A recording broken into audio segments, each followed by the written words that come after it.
हे गुरु गोरखनाथ, आगे तो बहुत विशाल नदी है जिसे पार करना मुश्किल ही नहीं असंभव भी है।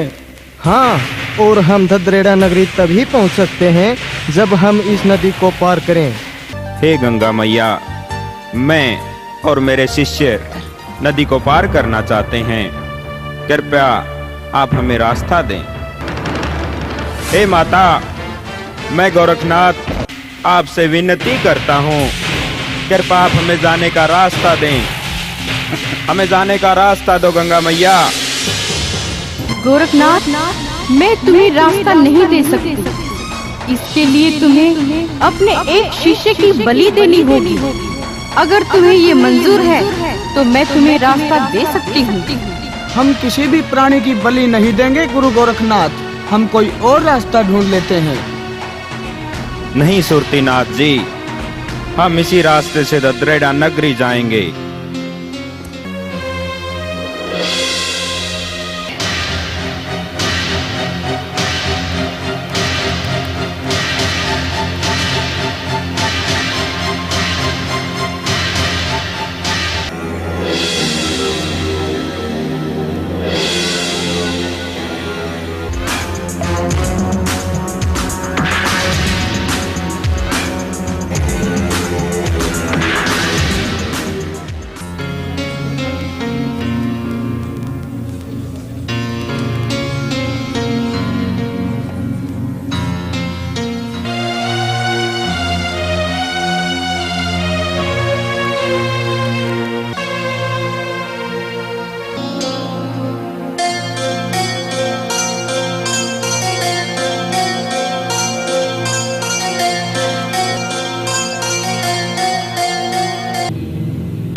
ये क्या कर रहे हो गोरखनाथ? मुझे अपने कमंडल में भरकर कहाँ ले जा रहे हो?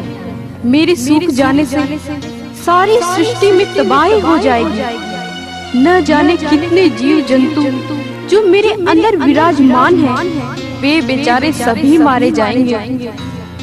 तुम्हें इनकी जान लेने का कोई अधिकार नहीं है। जान लेने का आपको भी कोई अधिकार नहीं है माता।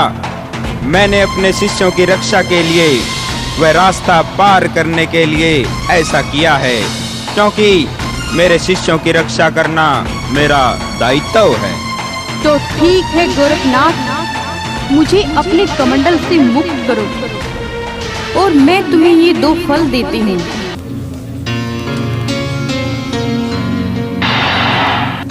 किसी समय ये तुम्हारे बहुत काम आएंगे। ठीक है गंगा माता, अब मैं आज्ञा चाहता हूँ।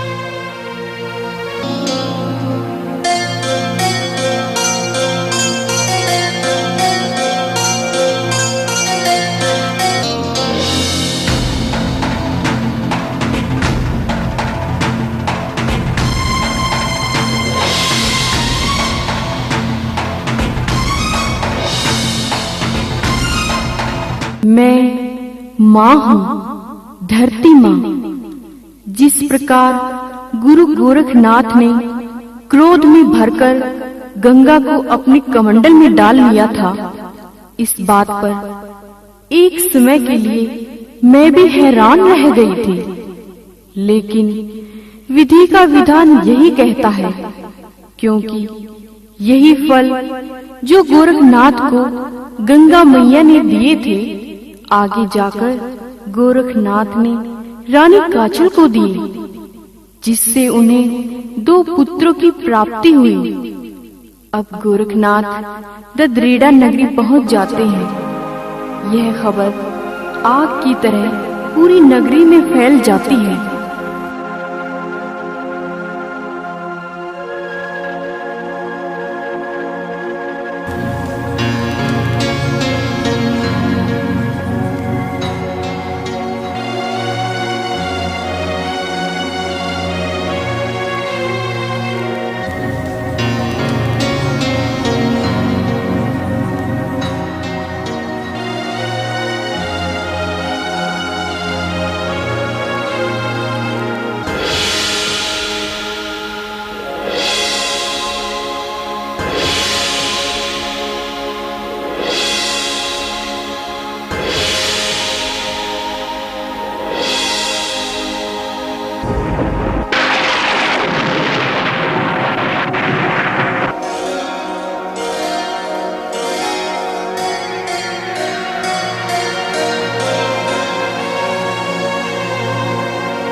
महारानी की जय हो, महारानी की जय हो। क्या बात है सैनिक, क्या खबर लेकर आए हो? महारानी गजब हो गया। महारानी नौलखा बाग फिर से हरा भरा हो गया। क्या नौलखा बाग फिर से हरा भरा हो गया? परंतु सैनिक, ये सब कैसे हुआ? महारानी नौलखा बाग में कुछ साधु आए हैं, जिनमें महागुरु गोरखनाथ भी हैं, जिनके कदम रखते ही नौलखा बाग फिर से हरा भरा हो गया। महारानी, क्या गुरु गोरखनाथ जी पधारे हैं? सैनिक, तुम जाओ और सतपकवान तैयार करवाओ, मैं गोरखनाथ जी को खुद खाना खिलाने जाऊं।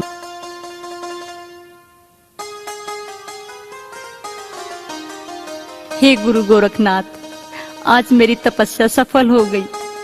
जो मेरी 12 वर्षों की भक्ति का फल आप स्वयं देने के लिए पधारे हैं।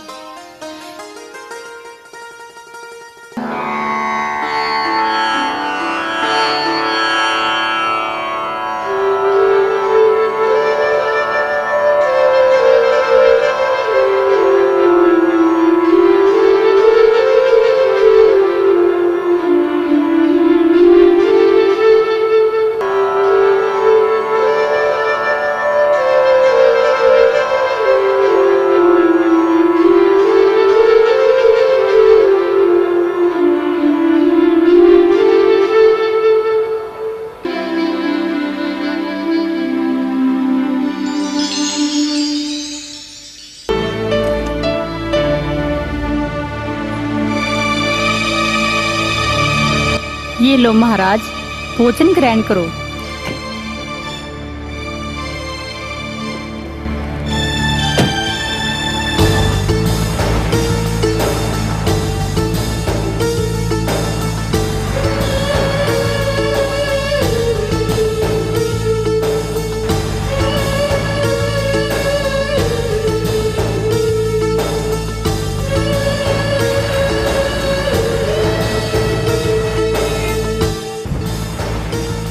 माई, लड्डू तो बड़े स्वादिष्ट हैं। क्या माई, तुम हमें इसी प्रकार भोजन कराते रहोगी? माई, तेरे चेहरे से लग रहा है तुम बहुत दुखी हो। तुम चिंता मत करो माई, गोरखनाथ जी तुम्हारे सब दुख दूर कर देंगे।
तू शिव अवतारी,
हे माता, तुम कौन हो जो इतने दिनों से हमारी इतनी सेवा कर रही हो?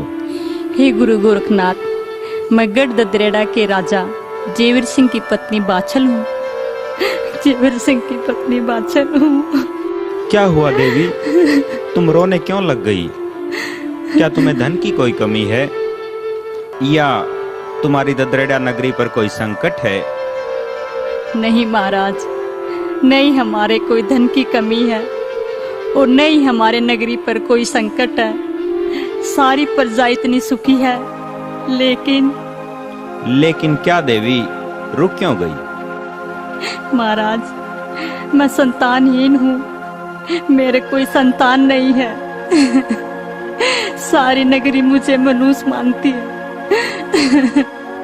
एक औरत को ही पता होता है कि बांझपन का दर्द क्या होता है।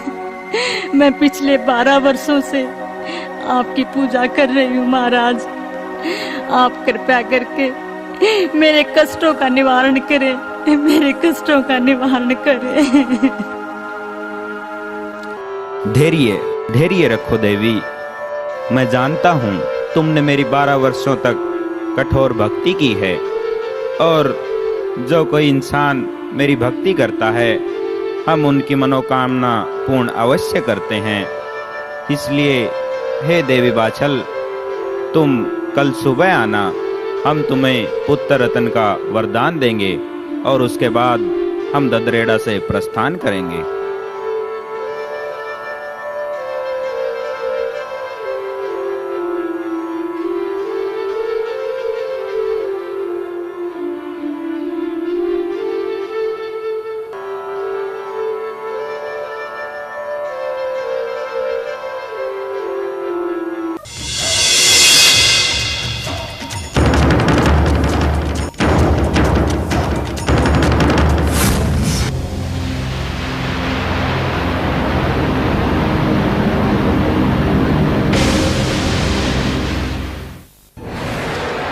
भाभी काचल, इतनी खुशी से क्यों झूम रही हो? आज तुम इतनी खुश क्यों हो?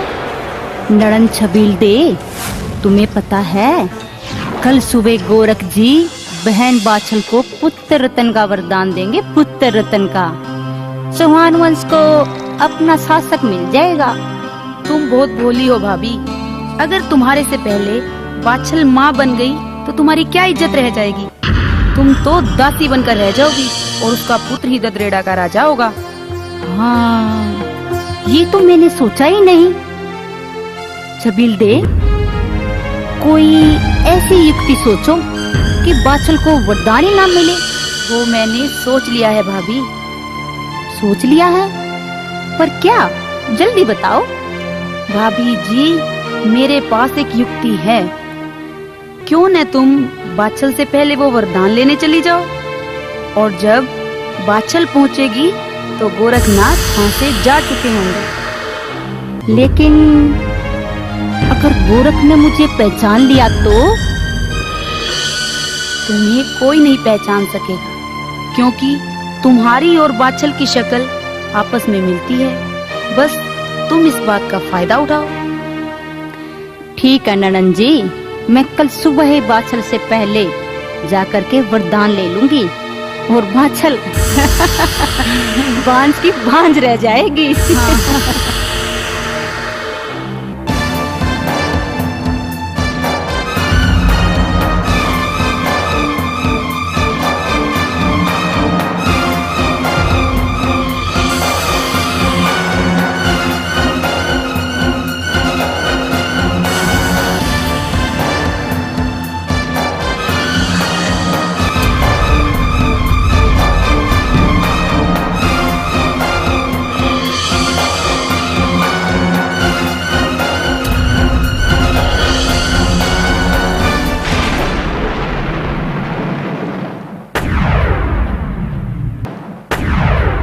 क्या बात है देवी, पुत्र प्राप्ति की खुशी में लगता है रात को नींद नहीं आई जो इतनी सुबह आ गई। हे देवी, हम तुम्हारी भक्ति से बहुत प्रसन्न हुए। हम तुम्हें ये इच्छाधारी फल देते हैं जो कभी गंगा मैया ने मुझे दिए थे। तुम इनको खा लेना, इससे तुम्हें 2 पुत्रों की प्राप्ति होगी, जिनका नाम तुम अर्जन व सर्जन रखना। ये बालक बहुत ही महान हो।